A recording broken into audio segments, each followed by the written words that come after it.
আজিজে মিশরকে বলছে, আজিজে মিশর আমার কথাগুলো একটু মন দিয়ে শোনো। যদি তুমি দেখো জুলাইখার জামা সামনে ছেঁড়া, ভালো করে কথাটা শোনেন, যদি তুমি দেখো জুলাইখার জামা সামনের দিকে ছেঁড়া, তাহলে মনে করবে ইউসুফ দোষী। যদি দেখো জুলাইখার জামা পেছনে ছেঁড়া, ইউসুফ দোষী। যদি দেখো ইউসুফের জামা সামনে ছেঁড়া, তিনটা কথা, যদি দেখো ইউসুফের জামা সামনে ছেঁড়া তাহলে ইউসুফ দোষী, মানে জুলাইখার দুই দিকে আর ইউসুফের সামনে। যদি তিনটা জায়গায় দেখো যে জামা ছেঁড়া আছে তাহলে বুঝবা ওই দোষী পাঞ্জাবিওয়ালা, কোনো সন্দেহ নাই।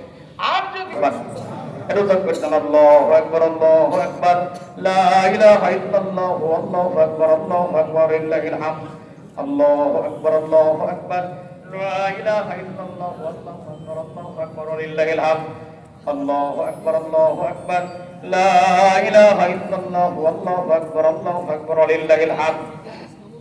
তাকবীর দেব কার নামে? তো হুজুররাই সমাজে ফিতনা ছড়ায় দিচ্ছে, ঠিক না বলে? মানে এক হুজুর বলতেছে আরেকটা, আর হুজুর বলতেছে আরেকটা। এই কালকে আমি নাম নিতে চাচ্ছি না, বড় একজন শায়েখ তিনি বলতেছেন এই তাকবীর নাকি জাল, পুরাটাই জাল, আল্লাহর নবী জীবনেও করেনি।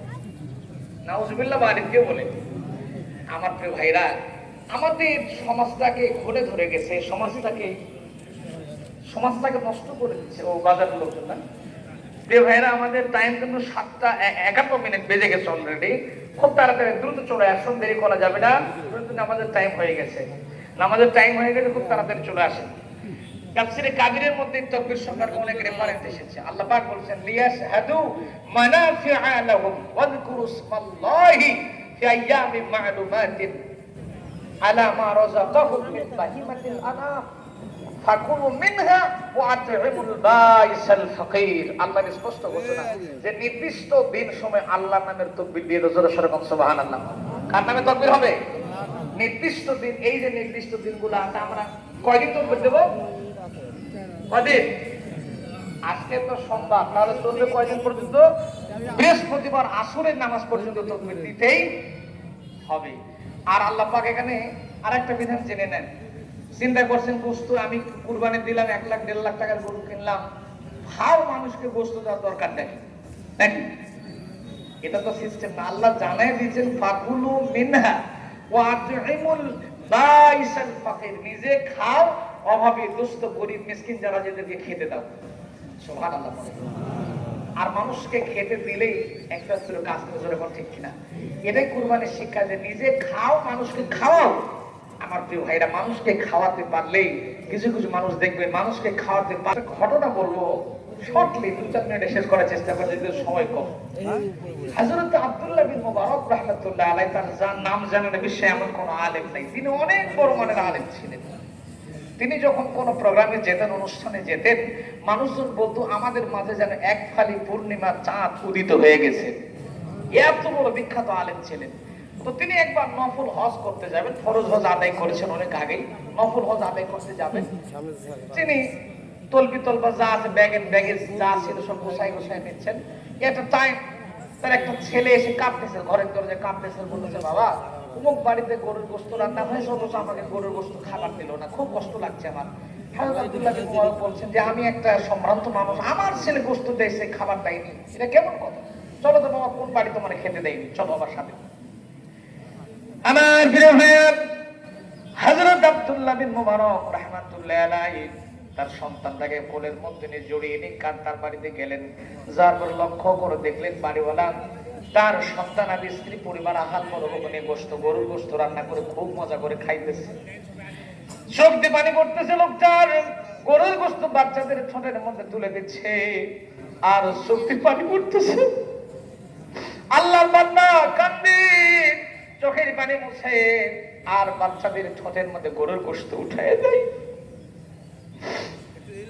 হযরত আব্দুল্লাহ বিন মুবারক তার কাছে গেলেন, যাওয়ার পর বললেন ভাই রে, তুমি কি আমাকে চেনো নাকি? বলছে হ্যাঁ হুজুর, আপনারে চিনি, আপনি জামানার সুযোগ শ্রেষ্ঠ একজন আলেম মানুষ, আমার ছেলেটাকে তুমি চেনো নাকি? বলে হ্যাঁ তাও চিনি। তো তোমার বাড়িতে গরুর গোশত রান্না করেছো, আমার বাচ্চাটাকে খেতে চেয়েছে, খাবার দাওনি কেন? আব্দুল্লাহ বিন মুবারকের সামনে লোকটা হাওয়া করে কেঁদে ফেললো, টুকরে টুকরে কাঁদতেছে। ডাক্তার বলছে হুজুর, আমার জন্য গরুর গোশত খাওয়া যায় আছে, কিন্তু আপনাদের সন্তানের জন্য গরুর গোশত খাওয়া হারাম। ওই কেন? ডাক্তার বলে, হুজুর 3টা দিন হয়ে গেছে, কত জায়গায় ঘুরেছি, কোথাও কোনো খাবার পাই নাই, কোনো কাজ কাম পাই নাই, কেউ আমার কোনো কাজ কাম দেয়নি, জন্য করে খুব কষ্টের মধ্যে আছি। আমাদের ঘরের মধ্যে 3 দিন পর্যন্ত চুলায় কোনো রান্না হয়নি। আমার বাচ্চাগুলোর ঠোঁটের মধ্যে কোন রকম কোনো খাবার তুলে দিতে পারি নাই। আমার খুব কষ্ট হচ্ছিল। বাজার থেকে ফেরার পথে লক্ষ্য করে দেখলাম একটা মরা গরু পড়ে আছে, পুকুরেও গোশত খায়, পাখিরাও গোশত খাইতেছে। চিন্তা করলাম কেউ না দেখুক, আস্তে করে কিছু গোশত কেটে নিলাম।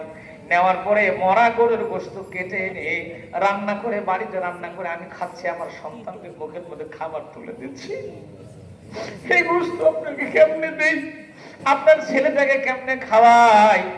হযরত আব্দুল্লাহ বিন মুবারক চিন্তা করলেন, সর্বনাশ, এত অভাবী মানুষ এত কষ্টে আছে, এত দরিদ্র মানুষ আমার এলাকায় আছে, আমি জানি না, আমি হজ করতে যাই, আমি হজেই যাব না।